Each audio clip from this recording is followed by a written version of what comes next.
ಸ್ನೇಹಿತರೆ, ಲಾ ಪಾಯಿಂಟ್ಗೆ ಸ್ವಾಗತ.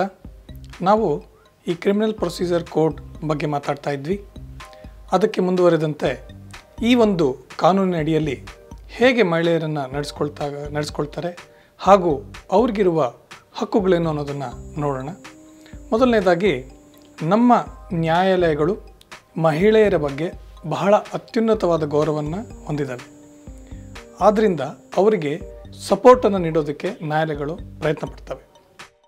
ಅದಲ್ಲದೆ ನಮ್ಮ ನಂಬಿಕೆ ಏನಪ್ಪ ಅಂತಂದರೆ, ನಮ್ಮ ಈ ಒಂದು ಸಂಪ್ರದಾಯದಲ್ಲಿ ಯಾವುದೇ ಒಂದು ಮಹಿಳೆ ಒಂದು ಮನೆಯಿಂದ ಹೊರಗಡೆ ಬಂದು ಯಾವುದೇ ಒಂದು ಕೃತ್ಯ ನಡೆದಿದೆ ಅಥವಾ ಅವರಿಗೆ ಅನ್ಯಾಯ ಆಗಿದೆ ಅಂತ ಹೇಳೋದು ಬಹಳ ಕಷ್ಟ. ಸಾಮಾನ್ಯವಾಗಿ ಮಹಿಳೆಯರು ಬಹಳಷ್ಟು ವಿಚಾರಗಳನ್ನು ಕ್ಷಮಿಸ್ತಾರೆ. ಅವರು ಒಳಗಡೆ ಅದನ್ನು ಅವರು ಅಡಗಿಸಿಟ್ಕೋತಾರೆ. ಹಾಗಾಗಿ ಅವರು ಅದನ್ನೆಲ್ಲ ಒಂದು ಲಕ್ಷ್ಮಣ ರೇಖೆ ಅಂತಹ ಅದನ್ನು ದಾಟಿ ಬಂದು ಎಲ್ಲೋ ಒಂದು ಆಪಾದನೆ ಮಾಡ್ತಾ ಇದ್ದಾರೆ ಅಂತಾಗ ನಿಜವಾಗ್ಲೂ ಆ ಥರ ಕೃತ್ಯಗಳು ನಡೆದಿರುತ್ತೆ ಅಂತ ಸಾಮಾನ್ಯವಾಗಿ ನ್ಯಾಯಾಲಯಗಳು ನಂಬ್ತವೆ. ಹಾಗಾಗಿ ಅವರಿಗೆ ವಿಶೇಷವಾದ ಕಾನೂನುಗಳನ್ನು ರಚಿಸಲಾಗಿದೆ. ಉದಾಹರಣೆಗೆ, ಈಗ ಮಹಿಳೆಯರಿಗೆ ಯಾವುದೇ ಒಂದು ರೀತಿ ಅನ್ಯಾಯ ಮಾಡಿದ್ದಾರೆ, ಅವರಿಗೆ ತಪ್ಪೇ ಎಸಗಿಸಿದ್ದಾರೆ ಅವ್ರ ಮೇಲೆ ಅಂತ ಅನ್ನೋದಕ್ಕೆ ಕೇವಲ ಯಾವುದೇ ಒಂದು ವ್ಯಕ್ತಿಗಳು ಅವ್ರನ್ನ ಮುಟ್ಟಬೇಕು ಅನ್ನೋ ಒಂದು ಅವಶ್ಯಕತೆ ಇಲ್ಲ ಕಾನೂನಿನಲ್ಲಿ.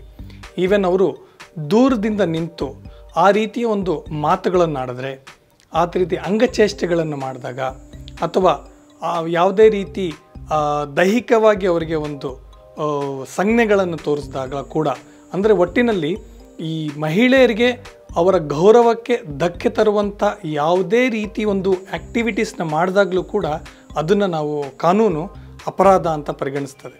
ಹಾಗಾಗಿ ಅಂತಹ ಸಂದರ್ಭದಲ್ಲಿ, ಅಂದರೆ ಮಹಿಳೆಯ ಗೌರವಕ್ಕೆ ಧಕ್ಕೆ ತರುವಂಥ ಯಾವುದೇ ರೀತಿ ಚಟುವಟಿಕೆಗಳಲ್ಲಿ ಯಾವುದೇ ಒಂದು ಮಹಿಳೆ ಮೇಲೆ ಆದಾಗ ಅವರು ಖಂಡಿತವಾಗಲೂ ಪೊಲೀಸರಿಗೆ ದೂರು ಸಲ್ಲಿಸ್ಬೋದು, ನ್ಯಾಯಾಲಯದ ಮೊರೆ ಹೋಗ್ಬೋದು.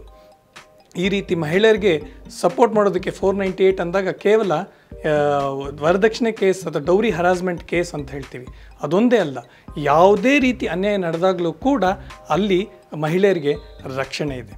ಇನ್ನು ಮಹಿಳೆಯರೇ ಆಬಾಧಿತರಾದಾಗ ಯಾವ ರೀತಿ ಹಕ್ಕಿದೆ ಅನ್ನೋದನ್ನು ನಮ್ಮ ಮುಂದಿನ ಸಂಚಿಕೆಯಲ್ಲಿ ನೋಡೋಣ. ಸ್ನೇಹಿತರೆ, ನಮಸ್ಕಾರ.